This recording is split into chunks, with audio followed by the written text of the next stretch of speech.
ao nosso culto nessa manhã, porque segundou com S de Senhor, aleluia. Estou muito feliz nessa manhã por estarmos aqui, para começarmos o nosso devocional, nosso 16º dia do nosso jejum, última semana do jejum, né? Então nós estamos aqui para louvar ao Senhor, bendizer ao Senhor, amém?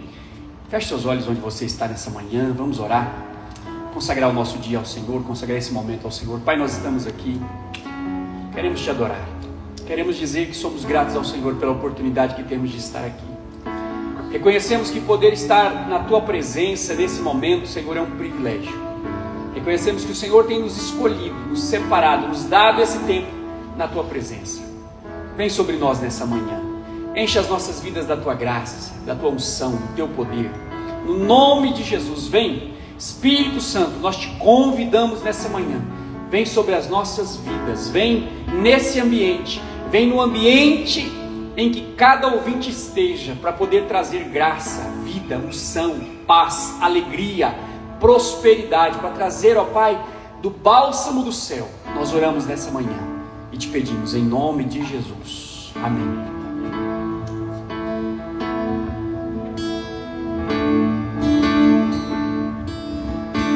Deixou os céus para me encontrar.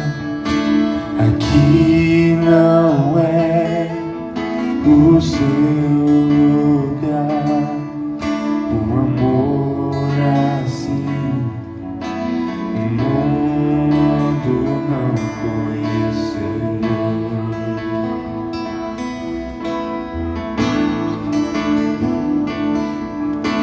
Naquela cruz se entregou, o seu perdão me alcançou.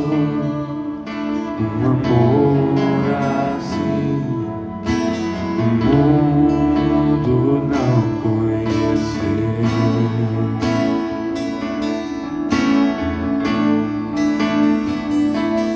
No altar de adoração, seja sempre exaltado, Jesus, Filho de Deus. Deixou a sua glória, morreu em meu lugar. Jesus, Filho de Deus. Jesus, Filho de Deus.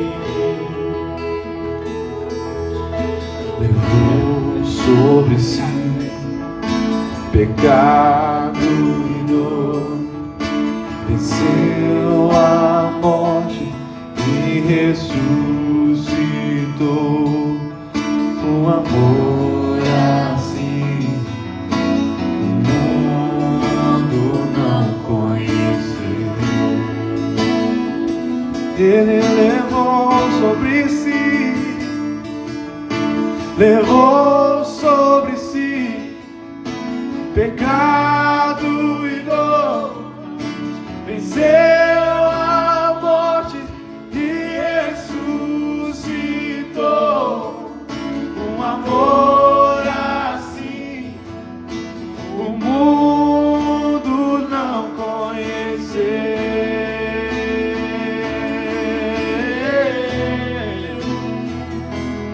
No altar de adoração, seja sempre exaltado, Jesus, Filho de Deus. Deixou a sua glória, morreu em meu lugar. Jesus, Filho de Deus. Tu és Jesus, Filho de Deus. Seja exaltado, engrandecido, teu nome é santo, poderoso é, e não há nada que apague o seu amor.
exaltamos o Senhor Jesus nessa manhã.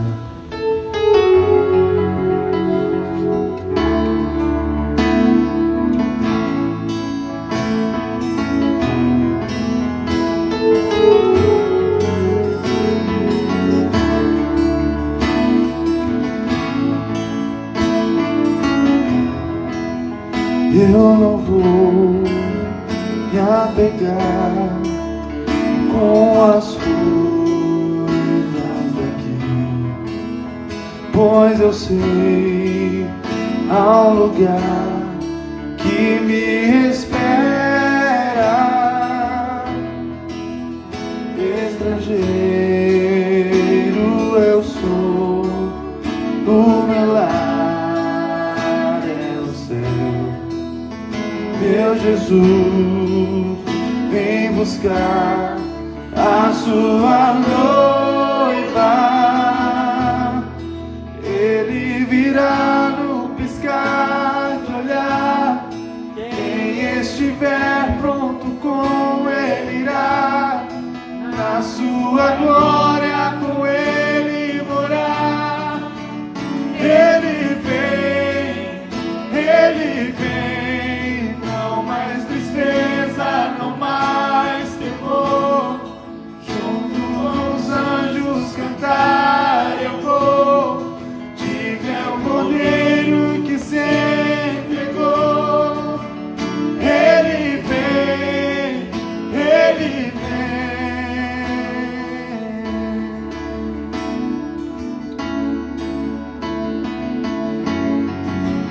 Eu não vou me apegar com as coisas daqui, pois eu sei há um lugar que me espera. Estrangeiro eu sou, o meu lar é o céu. Meu Jesus, vem buscar a sua noiva.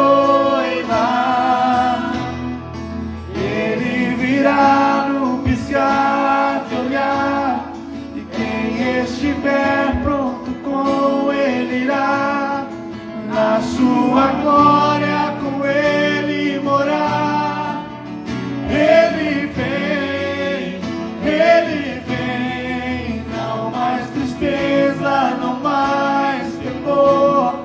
Junto com os anjos cantar eu vou. Diga ao Cordeiro que se entregou.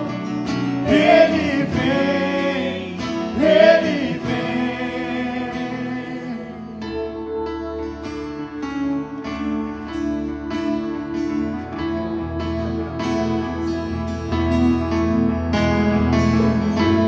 Tu és Senhor digno,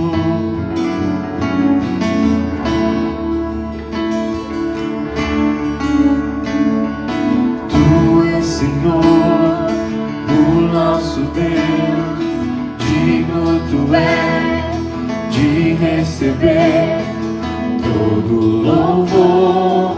Vamos clamar, então vem, então vem.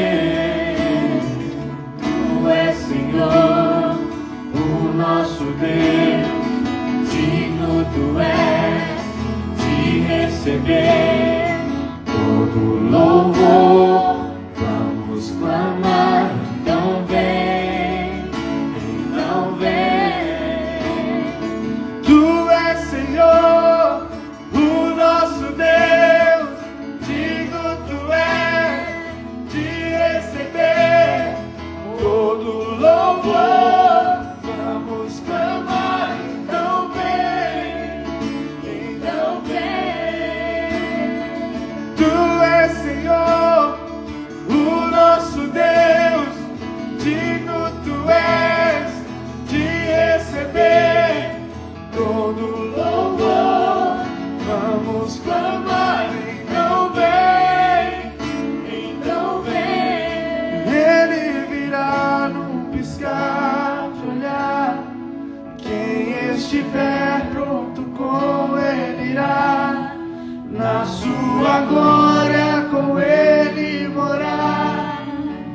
Ele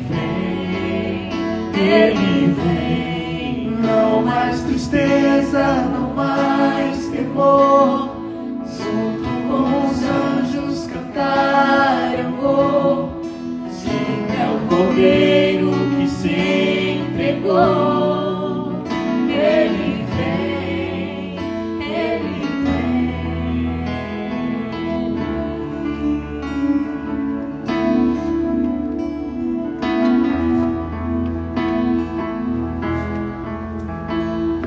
Aleluia. Oh, nosso coração precisa estar voltado para Ele, né? Que Ele vem. Ele vem. Ele virá num piscar de olhar. Amém? Oh, que nós possamos estar preparados, né? Para esse encontro que será maravilhoso. Estamos na nossa última semana do nosso jejum, né? Queria pedir para você ficar firme, intensificar. Pode sentar onde você está. Queria pedir para você ficar firme, intensificar o seu jejum nesses dias, porque esses são dias de batalha, né? Nós estamos inseridos numa batalha espiritual, porque jejuar não é fácil. Jejuar, nosso corpo não quer jejuar, né? Na verdade, nosso corpo quer Coca-Cola, churrasco, macarronada, mas quando nós jejuamos, né, nós estamos de fato dizendo quem governa a nossa vida, né? Porque a Bíblia diz que a nossa vida é uma luta constante entre carne e espírito, e aquele que é mais forte subjuga o mais fraco, né? Então que nós possamos de fato nessa semana intensificar. Essa semana eu estou com o propósito de passar a semana só na água, né? No líquido. Então quem quiser me acompanhar é bem-vindo, porque eu preciso do Senhor, amém? Estava vendo o pastor Luiz falar ontem, né, que de fato jejuar não é obrigação, né? Nós não precisamos jejuar mais, né? Mas não há uma obrigação de jejuar, mas quando nós jejuamos, nós estamos declarando que nós precisamos do Senhor, amém? Nós estamos declarando que sozinho nós não conseguimos, nós precisamos dele nas nossas vidas para vencermos, né? Ontem o Murilo me passou o testemunho da Bruna, né, que está orando pela família dela esses dias, né? E foi procurar a família dela essa semana, né? E a mãe dela disse que está indo para a igreja, está buscando ao Senhor, né? Que bênção, né? Quando você está orando, Deus está trabalhando. Deus está trabalhando. A Bíblia diz que Deus trabalha em favor daqueles que nele esperam. Quando você ora, você precisa orar e crer que o Senhor está trabalhando. Se você nesses dias não tem visto, né, o agir do Senhor, não tem visto o trabalhar do Senhor, não se desanime, porque às vezes não é por visão, né? O Senhor está trabalhando. Às vezes nós não estamos vendo, mas Ele está trabalhando. Tenha fé, creia, né? Não tem nada a ver com o que nós vemos ou com o que nós sentimos. Ele está trabalhando. Deus está trabalhando através de nós, amém? Através das nossas orações. Então creia, continue orando, continue buscando ao Senhor, continue intensificando o seu jejum. É a última semana, né? E eu sei que o Senhor vai fazer obras maravilhosas no nosso meio. Aleluia, amém? Então vamos fazer a nossa leitura diária, né? Nossa leitura diária hoje, 15º dia, né? O Geo César vai fazer a leitura para nós, aleluia. Depois nós vamos orar juntos.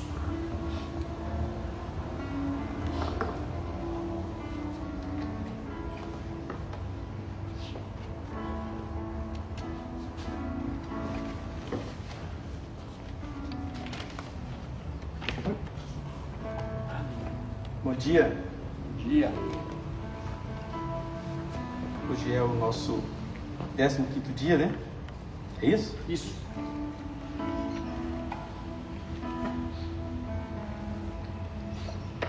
O que acontece quando o crente peca?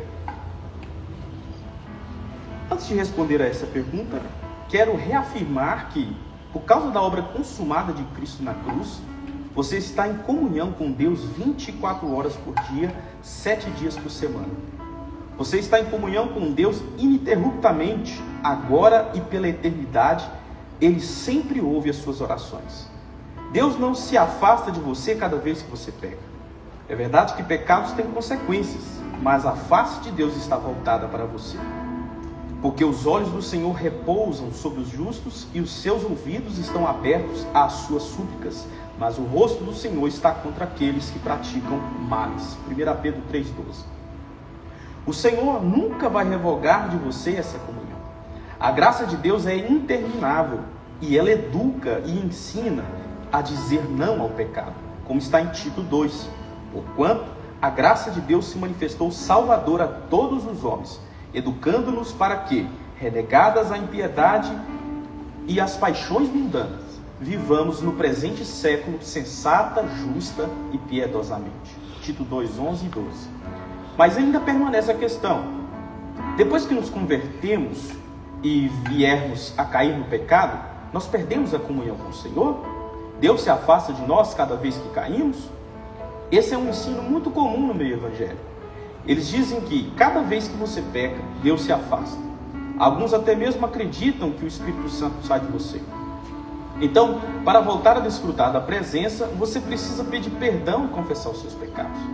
Se você não fizer isso, eles ensinam que você pode ser permanentemente expulso da comunhão com Deus, ou seja, vai perder a salvação. Essa é a razão porque as pessoas estão sempre procurando alguém santo e ungido para orar por elas, já que Deus não as ouvirá por causa do pecado. Elas não conseguem manter a comunhão porque sempre pecam, por isso concluem que Deus está longe delas. Não é uma forma muito agradável de viver a vida com Deus. Os evangélicos são muito movidos por emoções e sensações. Então, de maneira geral, se eles sentem a presença de Deus, creem que Deus está com eles. Mas, se por alguma razão não sentem, enchem-se de medo e condenações. Isso é particularmente verdadeiro quando caem em algum pecado. Então, afirmam categoricamente que o Espírito Santo vai embora e usam o Salmo 51 como base para isso. Não me repulses da tua presença, nem me retires do teu Espírito Santo. Salmo 51, verso 11. Você sabe da história. Davi caiu em pecado de adultério e assassinato. E quando vai se arrepender, ele faz essa oração. Davi, porém, vivia no Velho Testamento, na Velha Aliança. Naquele tempo, o Espírito Santo não habitava no homem. Na Velha Aliança havia visitação, mas não existia habitação. Hoje, nós vivemos no tempo da habitação. Ele reside em nós. De maneira alguma te deixarei, nunca jamais te abandonarei. Hebreus 13, 5, parte B. Se o Espírito hoje é residente em nós, eu preciso lhe dizer que, mesmo quando você peca, ele permanece em você. Por quê, pastor? Porque você foi unido a ele. A afirmação categórica da palavra de Deus é que aquele que se une ao Senhor se torna um só espírito com ele. Mas aquele que se une ao Senhor é um espírito com ele. 1 Coríntios capítulo 6, verso 17. Esse verbo unir no grego é a palavra kola. Você já percebeu que se trata da mesma palavra usada em português, com a diferença de que a cola no grego não podia ser descolada. No caso é cola. A melhor tradução para o verbo unir é amalgamar. Ou seja, você está misturado com o Senhor de uma forma tal que o processo não pode ser revertido. O ovo que foi misturado na farinha e levado ao forno tornou-se um bolo, e agora não há mais como tirar o ovo dele. Não tem como pegar a farinha de volta. O processo é irreversível. É exatamente isso que a palavra de Deus está afirmando. Você foi unido ao Senhor. Você é um espírito com Ele, e isso é irreversível. Pastor, você quer dizer que quando eu peco, o Espírito Santo continua ali comigo? Exatamente. É isso, e isso é o que torna o pecado ainda mais grave. Por quê? Mesmo pecando, você está pecando na presença de Deus. Além disso, quando você peca, o seu coração pesa, a sua consciência o acusa. Você continua sendo filho, continua tendo acesso ao Pai por causa do sangue e continua tendo o Espírito Santo. Mas você agora tem um problema. O seu coração está pesado, a sua consciência está maculada.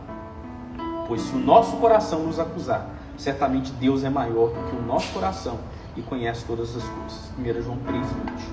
Lembre-se disso. Deus é maior do que o nosso coração e conhece todas as coisas. Amado, se o coração não nos acusar, temos confiança diante de Deus. Mas, quando o coração nos acusa, perdemos a ousadia, perdemos a confiança. Com a consciência e o coração pesados, você não consegue servir a Deus, não consegue desfrutar de Cristo e nem exercitar a fé. Você não consegue exercitar a fé e pecar ao mesmo tempo. Isso, porém, não significa que Deus foi embora. Deus não foi embora. Ele continua com você.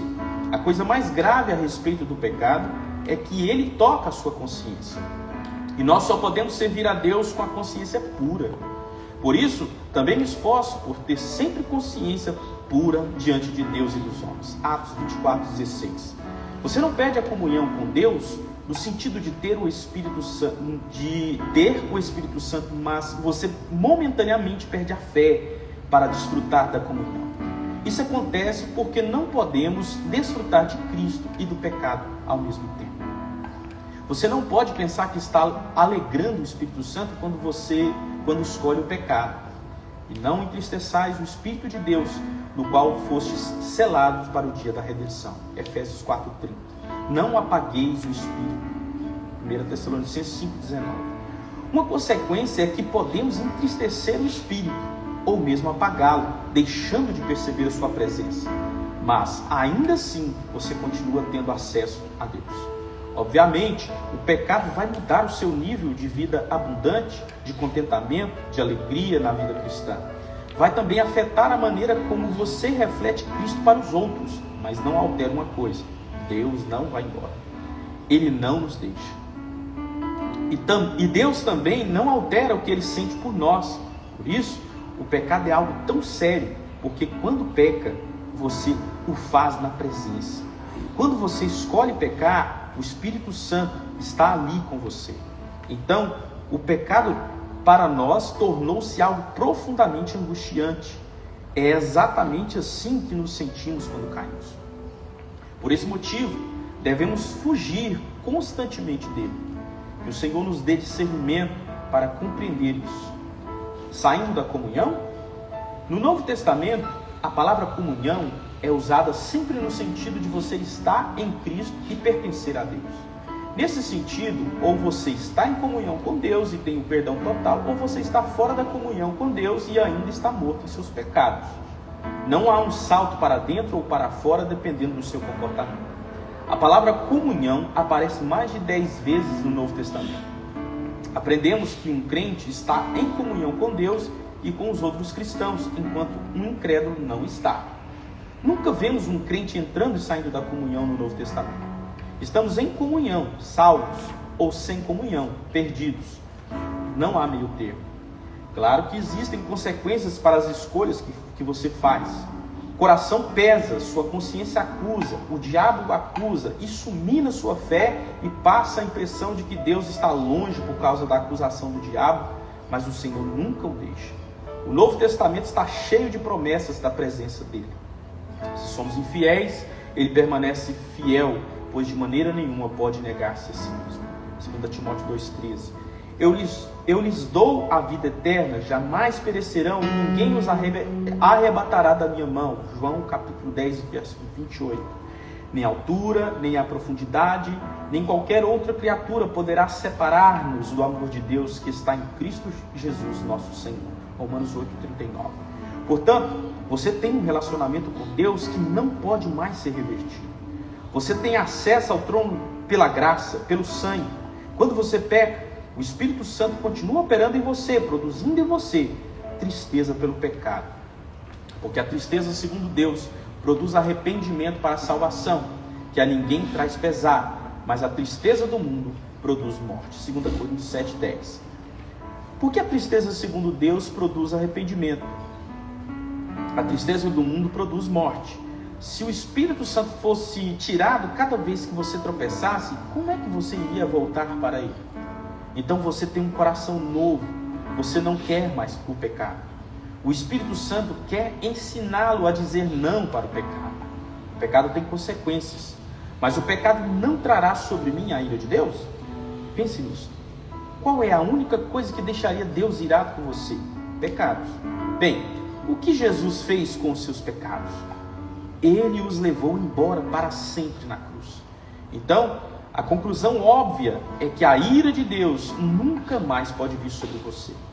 A ira de Deus virá sobre o mundo, mas não sobre você, porque você é filho. E o que dizer da maldição do pecado? O pecado tem consequências óbvias. Se o homem trai a esposa, pode destruir o casamento. É uma consequência. As consequências são naturais. Se você resolveu roubar alguma coisa no seu trabalho, pode vir a ser demitido e processado. É uma consequência do pecado. Tudo isso podemos chamar de consequências naturais. Todos estamos sujeitos a elas e Deus nem sempre nos poupa. Mas e o que dizer de consequências espirituais como a maldição? A verdade é que Cristo se fez maldição em nosso lugar. Não podemos mais ser amaldiçoados. O que seria uma maldição? Uma consequência natural do roubo é ser pego e preso. Mas a maldição seria os seus filhos se tornarem ladrões e seus netos viverem na miséria. A maldição é muito pior e alcança até os filhos dos filhos. Cristo nos resgatou da maldição da lei, fazendo-se Ele próprio maldição em nosso lugar. Porque está escrito: maldito todo aquele que for pendurado em madeira. Gálatas 3:13. Suas orações são interrompidas? No passado, eu ensinava que o pecado bloqueava nossas orações, ou seja, Deus para de ouvir nossas orações. Eu citava o texto de 1 Pedro 3,7 para embasar meu ensino. Mas hoje compreendo que isso é completamente contraditório com a graça de Deus. Paulo diz que onde o pecado abundou, superabundou a graça. O dia em que peco é quando menos mereço. Então esse é o dia que eu posso ter mais graça, se tiver ousadia de receber sem trabalhar. Romanos 4 e 5. Eu ensinava que nossas orações são interrompidas baseado em 1 Pedro 3. Maridos, vós igualmente vivei a vida comum do lar, com discernimento, e tendo consideração para com a vossa mulher, como parte mais frágil, tratai-a com dignidade, porque sois juntamente herdeiros da mesma graça de vida, para que não se interrompam as vossas orações. 1 Pedro 3,7. Eu entendia esse interromper a oração como se fosse colocado um bloqueio impedindo que a minha oração chegasse ao céu. Hoje, entendo que Pedro está falando sobre marido e mulher orando juntos. Se eles estão brigados um com o outro, a sua vida de oração em conjunto será prejudicada. Em outras palavras, eles simplesmente não vão orar um com o outro. Essa passagem realmente não tem nada a ver com Deus não ouvir suas orações. Sem mencionar que apenas 5 versículos depois, Pedro diz: os olhos do Senhor estão sobre os justos e os seus ouvidos atentos às suas orações. 1 Pedro 3:12a. Como filhos de Deus, como filho de Deus, você é justo e seu Pai ouve as suas orações em todos os momentos.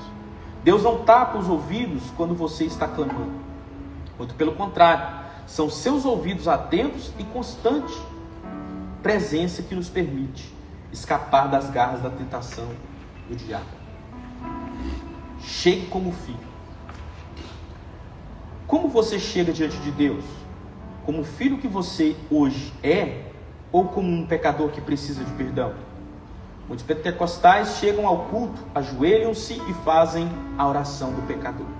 Batem a mão no peito e clamam pela misericórdia de Deus. Essa é a maneira de um filho se relacionar com o pai? O pecador, quando chega diante de Deus, chega com medo de Deus, com medo da ira de Deus. O filho não. O filho tem confiança, porque mesmo que ele seja disciplinado, não muda a realidade, ele continua sendo filho. Mas há crentes que vivem debaixo de tanta condenação, que pensam que o pecado deles está ali sempre diante de Deus. Por causa disso, vivem sempre na expectativa do juízo, da condenação, da ira de Deus. Não tem expectativa de bênção. E muitos baseiam essa postura de chegar como pecador na história que Jesus contou em Lucas 18, do fariseu e do publicano. Propôs também esta parábola a alguns que confiavam em si mesmos, por se considerarem justos e desprezavam os outros. 2 homens subiram ao templo com o propósito de orar, um fariseu e o outro publicano. O fariseu, posto em pé, orava de si para si mesmo, desta forma: ó Deus, graças te dou porque não sou como os demais homens, roubadores, injustos e adúlteros, nem ainda como este publicano. Jejuo 2 vezes por semana e dou o dízimo de tudo quanto ganho. O publicano, estando em pé, longe, não ousava nem ainda levantar os olhos ao céu, mas batia no peito, dizendo: ó Deus, sê propício a mim, pecador. Digo-vos que este desceu justificado para a sua casa, e não aquele, porque todo o que se exaltar será humilhado, mas o que se humilha será exaltado. Lucas 18, do 9 ao 14. Veja, nenhum dos dois é crente, nenhum dos dois tinha nascido de novo. Esse fariseu era negacionista, ele achava que não tinha pecado, que era maravilhoso, e Deus tinha que ouvi-lo porque ele não tinha pecado nenhum. Ele havia observado, olhado e viu que era bom. Inclusive, ele era até muito melhor do que aquele publicano do lado dele. Esse texto não está ensinando como você deve se relacionar com Deus hoje. Ele está mostrando a maneira de ser salvo. No dia em que você creu no Senhor, você atendeu a um apelo, foi à frente, bateu a mão no peito e falou isso a Deus. E você reconheceu que era pecador, mas naquele dia você foi salvo e tornou-se filho. Agora faz sentido continuar orando assim? Claro que não. O problema é que muitos de nós, depois de salvos, ainda continuamos orando como se não fôssemos agora justos. Mas, pastor, está escrito, foi Jesus quem disse. Sim, mas é preciso compreender o contexto. Essa oração é só para o dia da conversão. Depois que você faz a oração do pecador, você se torna filho. Você já não pode mais orar da posição do pecador. Agora você precisa orar como filho. E como é que um filho ora? Pai, eu sou seu filho, co-herdeiro com Cristo. Fui justificado pela fé. Hoje eu tenho a justiça de Cristo. Meus pecados já foram todos perdoados. O Senhor não se lembra de nenhum deles e eu estou aqui na tua presença. É uma oração poderosa. Por quê? Porque está de acordo com a aliança. Deus agora é seu pai. Você é filho e herdeiro. Você não é herdeiro porque se comporta bem. Você é herdeiro porque é filho. Porque isto é para mim como as águas de Noé. Pois jurei que as águas de Noé não mais inundariam a terra. E assim jurei que não mais me iraria contra ti, nem te repreenderia. Isaías 54, 9. Então, nossa segurança não é baseada em algo vago, mas é firmada na fidelidade de Deus. O Senhor prometeu nos abençoar por causa da aliança. Farei com eles aliança eterna, segundo a qual não deixarei de lhes fazer o bem. E porei o meu temor no seu coração, para que nunca se apartem de mim. Jeremias 32, 40. É tempo de orar como filho. É tempo de posicionar-se como filho. Se você chegar diante do seu pai como se fosse um pecador estranho, Deus não vai ouvir a sua oração, porque ele nega a realidade. Ela nega a realidade da aliança. Você agora é filho. Aleluia. Glória a Deus. Amém. Obrigado, Geu. Que bênção, né? Não sei quantos de vocês têm lido o livro. Eu tenho lido todas as lições, às vezes leio mais de uma vez, e tenho sido muito abençoado por essas lições. O que acontece quando você peca? O que acontece quando o crente peca? Ele deixa de ser filho? Sim ou não? Não. Nós não deixamos de ser filhos. Nós não perdemos, a presença do Espírito Santo. Nós perdemos fé. Porque nós não podemos desfrutar do pecado e de Cristo ao mesmo tempo. Então, quando nós pecamos, nós perdemos fé para participar da comunhão, mas não perdemos a salvação. Não perdemos o Espírito Santo. No Velho Testamento, o Espírito Santo ele não residia no homem. Ele vinha em ocasiões especiais, era uma visitação, sobre reis, sacerdotes, profetas. Então, por isso que o salmista no Salmo 51 ele fala: não retires de mim o seu Espírito. Porque o salmista ele não tinha o Espírito permanente. O Espírito visitava sempre que precisava. Mas o que acontece quando nós pecamos? Quando nós pecamos, o Espírito Santo ele não sai de nós, porque nós temos um advogado. João diz assim: filhinhos, eu escrevo para que vocês não pequem, para que não pequeis. Mas se todavia alguém pecar, nós temos um advogado junto ao Pai, Jesus Cristo justo. Então, quando nós pecamos, Cristo é o nosso advogado. Quando nós pecamos, Jesus mostra para o Pai a obra consumada do Calvário. Eu imagino, né, quando nós pecamos, né, Jesus fala: Pai, perdoa ele, olha aqui, olha na minha mão, olha os cravos aqui nas minhas mãos, né? Eu já fiz, a justiça já foi feita, já foi, né, satisfeita lá na cruz, na obra consumada. Perdoa. Então nós não perdemos a nossa comunhão com Deus. Agora, nós precisamos entender que quando nós pecamos, existe consequência espiritual e consequência natural. E essa sempre é a nossa luta. Entender as coisas da maneira que elas são. Quando nós pecamos, existe a consequência natural e a consequência espiritual. Qual que é a consequência natural?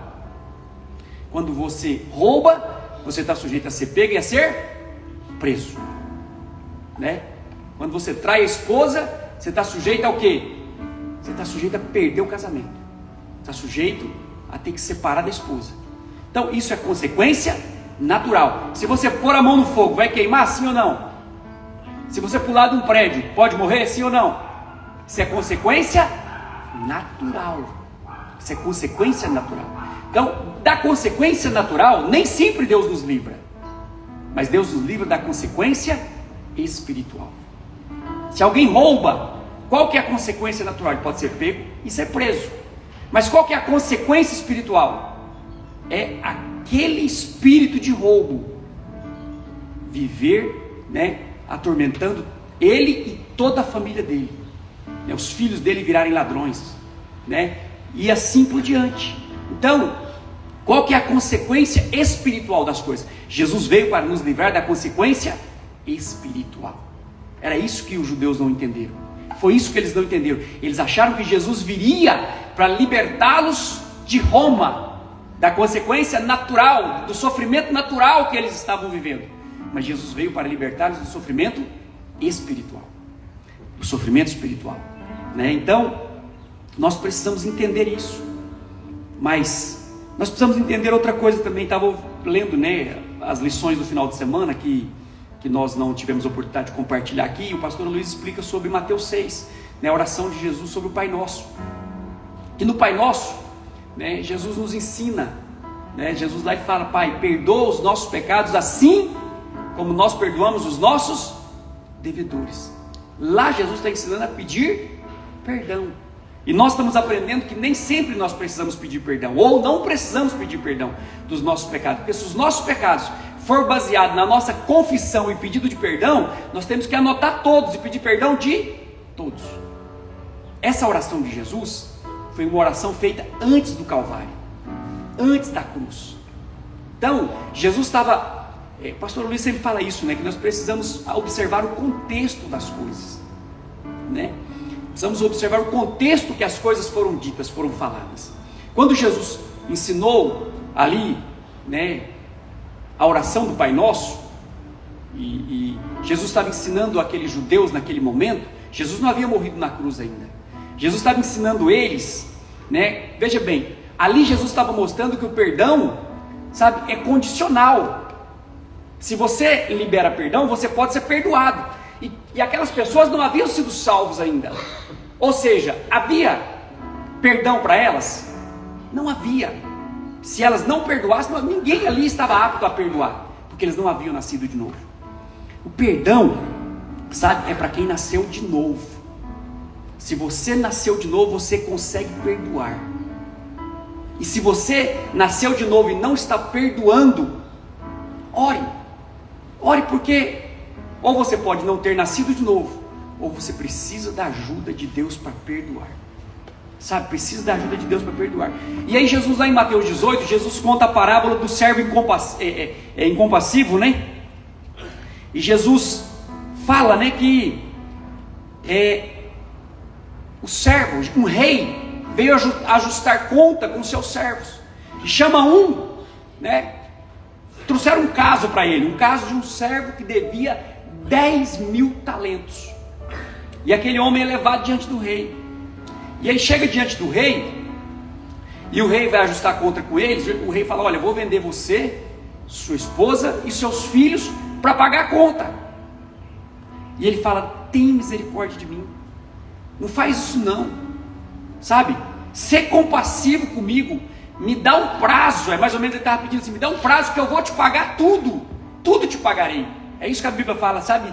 Tudo te pagarei, me dá um, ser compassivo comigo que tudo te pagarei. Agora, qual que é o tamanho da dívida dele? 10.000 talentos. Sabe, um talento na Bíblia é equivalente a mais de 30 quilos, ou de prata ou de ouro, entre 30 e 35 quilos. Alguns estudiosos afirmam que era cerca de 32 quilos, 32,3, 32 quilos e 300 gramas, um talento. Sabe, um talento é o equivalente a 15 anos de trabalho de um homem naquela época. 15 anos de trabalho, um talento. Imagina que se fosse 32 quilos de ouro. Eu não sei quanto é que está a grama do ouro hoje, mas se você fizer a conta da grama do ouro hoje, dá muito dinheiro. Ele devia 10 mil, 300 reais. 300 reais uma grama de ouro. Agora você imagina, 32 quilos e 300 era um talento. Poder pegar a prata, né, que é mais barato que o ouro, mas você vai ver que dá muito dinheiro. Então assim, se você calcular, a dívida dele era impagável. Impagável. Se você pegar 15 anos de trabalho vezes 10 mil que ele devia, dá 150 mil anos de trabalho. Ele podia pagar a conta? Não podia. Esse é o nosso problema. Nós muitas vezes fazemos promessas que não somos capazes de cumprir. O que ele devia ter feito com o rei? Não tem como pagar, me perdoa. Mas o que ele fez? Eu vou te pagar, me dá um prazo, me dá um prazo que eu vou pagar o senhor, vou pagar tudo, tudo te pagarei. Mas o rei foi compassivo com ele. O que o rei fez? Teve compaixão dele, diz a Bíblia, e perdoou.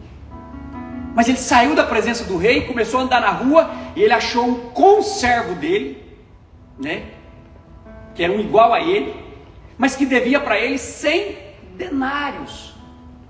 100 dinheiros, diz a Bíblia. Um denário era o salário, né, era o equivalente a uma diária de um trabalhador. Né? Aquele conservo devia para ele 100 dias de trabalho. Ele devia 150 mil anos de trabalho. Aquele outro devia 100 dias de trabalho.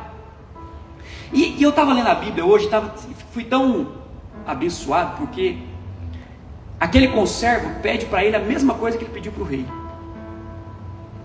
Me dá um prazo, eu vou te pagar. Ser compassivo comigo, ser misericordioso comigo. Mas ele não quis agir com misericórdia com o conservo. Pegou ele pelo pescoço, quase enforcou ele, né, e levou ele, mandou prender ele na prisão. E aí os outros servos viram, leva o caso para o rei.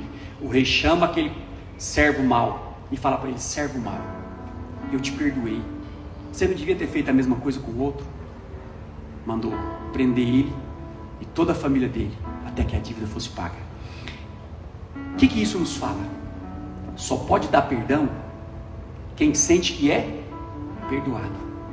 Aquele servo, quando ele pediu prazo e ele falou que iria pagar, o rei perdoou ele. Agora imagina, você tem uma dívida impagável, e aí a pessoa fala: vou te perdoar, você não me deve mais nada.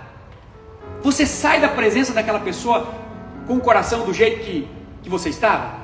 Você sai radiante, você fala: meu Deus do céu, fui perdoado. Sabe, eu imagino que se ele encontrasse aquele que devia 100 denários, ele falava assim: o cara vem e fala: não rapaz, você não me deve nada, olha, eu devia, sabe, 10 mil talentos, eu devia 150 mil anos de trabalho, você me deve só 100 dias, está perdoado, vai embora. Não era assim que ele faria? Sabe por que ele não perdoou? Porque ele não se sentiu perdoado. Ele não se sentiu perdoado. Ele achou que o rei tinha dado para ele apenas um prazo para ele perdoar. Esse é o nosso problema. Nós achamos que com as nossas obras nós podemos, eu vou anotar o meu pecado, eu vou confessar o meu pecado e o meu pecado vai ser perdoado. Não, quando eu confessar, quando eu pedir perdão, o meu pecado é perdoado. Sabe? Isso são coisas que nós fazemos, que demonstram que nós confiamos na nossa força, na nossa capacidade. Sabe? Nós devemos confiar no sangue de Jesus.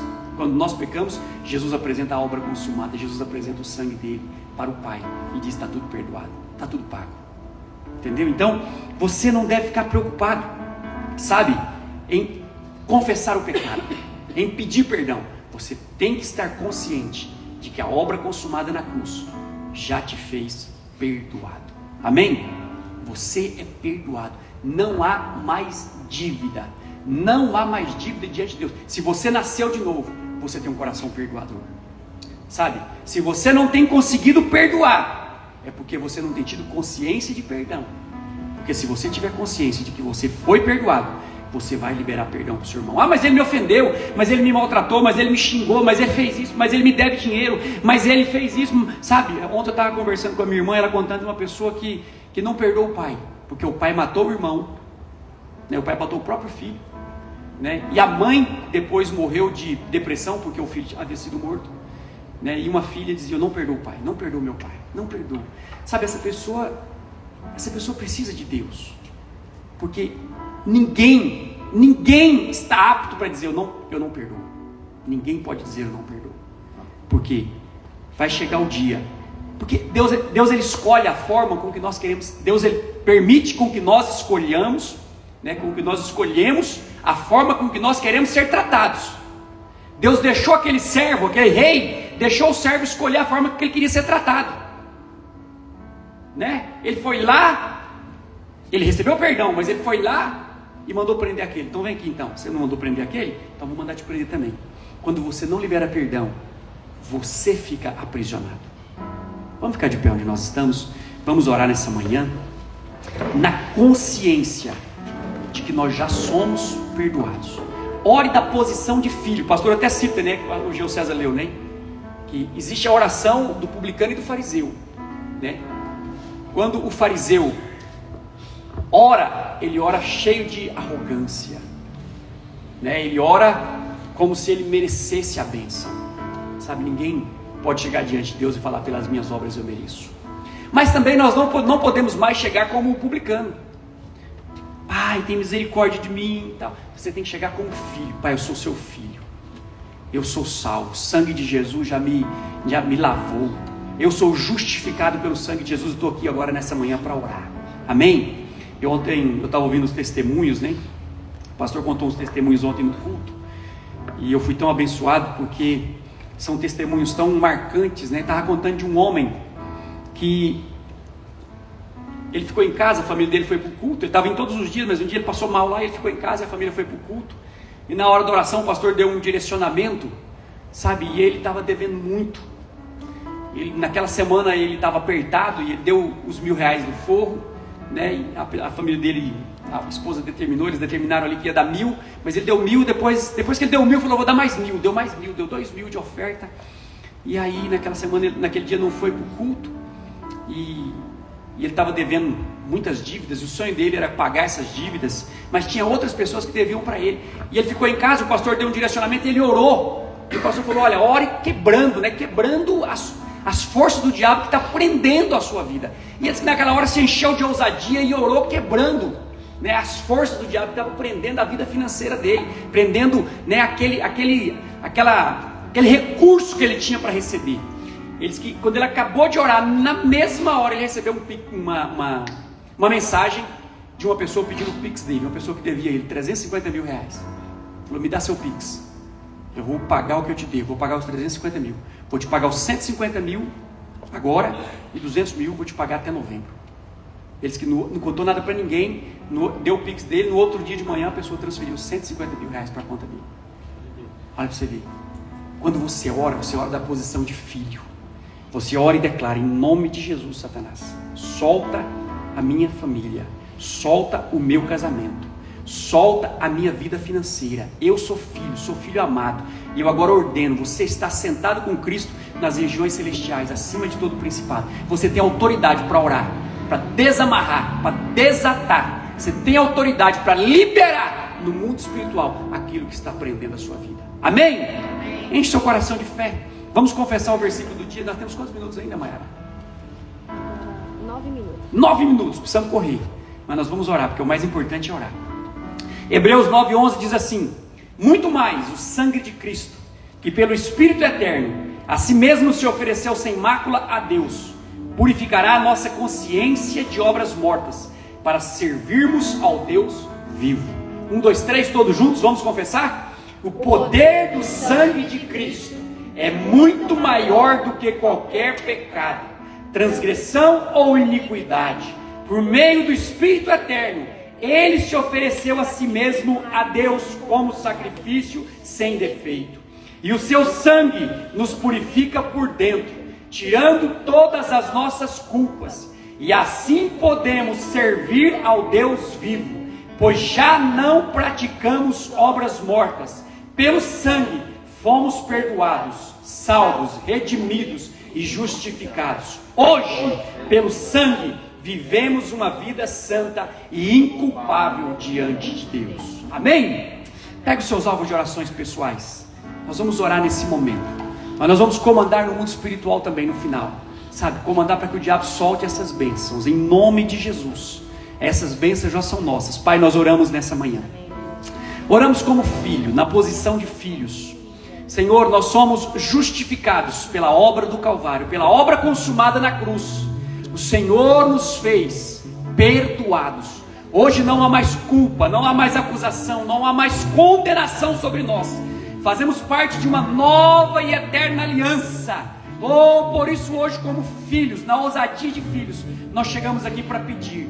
Nós chegamos aqui para pedir casamentos abençoados, pedir saúde, pedir, Senhor, descanso, pedir paz, pedir alegria, pedir prosperidade, pedir relacionamentos abençoados, pedir, ó Deus, empresas abençoadas, lucrativas, rentáveis, pedir funcionários abençoados, aliançados, colaboradores que estejam de fato unidos num só propósito a nós. Estamos aqui, Senhor, para pedir, dá-nos essas bênçãos. Pai, nós oramos crendo que nós já recebemos das tuas mãos, da parte do Senhor, tudo aquilo que nós temos te pedido. O Senhor conhece cada uma das nossas necessidades e por meio da oração nós fazemos conhecida diante do Senhor todas as nossas necessidades. E hoje, em fé, nós pedimos, nos dá, nós queremos essas bênçãos. Olha para cada um dos nossos alvos e nós nos apropriamos nessa manhã. Erga para o alto, fala assim comigo: nessa manhã, em fé, eu tomo posse de todas essas bênçãos.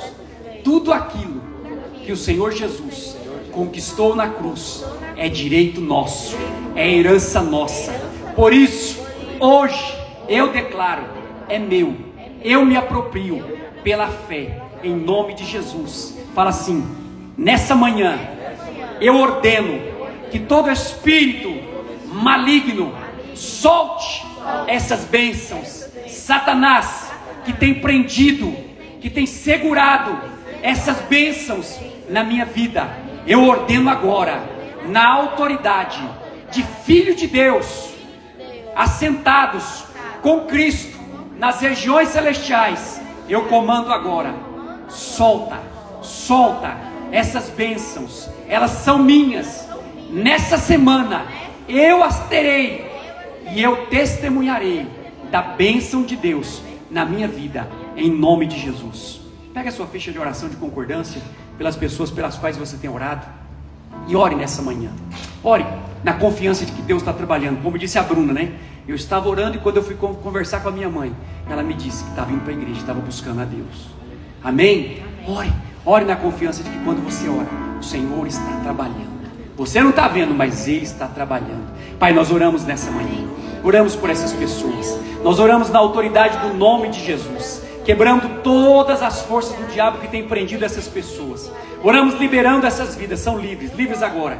Todo espírito maligno que prende essas pessoas, nós agora declaramos: caia por terra em nome de Jesus. Toda algema, toda cadeia, toda prisão, todo espírito de engano, todo espírito maligno de cegueira espiritual, de religiosidade, caia por terra agora em nome de Jesus. Nós liberamos essas pessoas, declaramos que o Espírito Santo está trabalhando. Nós não estamos vendo, mas o Espírito Santo está trabalhando. O Espírito Santo está convencendo do pecado, da justiça, do juízo. O Espírito Santo está falando no coração dessas pessoas e elas estão se voltando para o Senhor. E eu ministro agora a necessidade de Deus na vida dessas pessoas. Declaro que cada uma delas nesses dias vão buscar ao Senhor, vão ter necessidade de Deus. Eu oro para que cada uma delas sejam levadas por meio das circunstâncias que o cercam aos pés do Senhor, em nome de Jesus. Declaro um coração quebrantado para ouvirem acerca do Evangelho da Graça. Em nome de Jesus, eu as visualizo servindo a Deus na célula, na igreja, na vida da igreja, em nome de Jesus, nos cultos, nos próximos jejuns. É assim que é, em nome de Jesus. Fala comigo nessa manhã.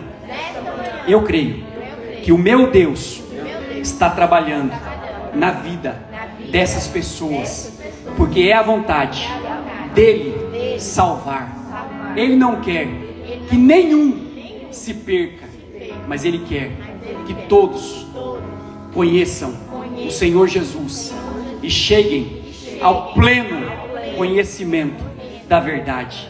Por isso, hoje, em concordância com a vontade de Deus, eu declaro salvação, transformação, libertação, novo nascimento na vida dessas pessoas, em nome de Jesus. Amém? Que você tenha uma semana cheia da graça, cheia da vida, cheia da unção do Senhor. Que você nessa semana possa jejuar, intensifique o seu jejum. Sabe, está chegando no final, final de semana agora, né? Domingo nós já vamos entregar o nosso jejum. Então não perca o foco essa semana, não deixe o diabo tirar o foco nessa semana. Permaneça firme, orando na posição de filho, que você vai receber aquilo pelo qual você está orando nesses dias, aquilo pelo qual você está jejuando nesses dias. Amém? Uma semana cheia da graça. Se Deus é por nós, Deus abençoe você, sua casa, sua família, em nome de Jesus.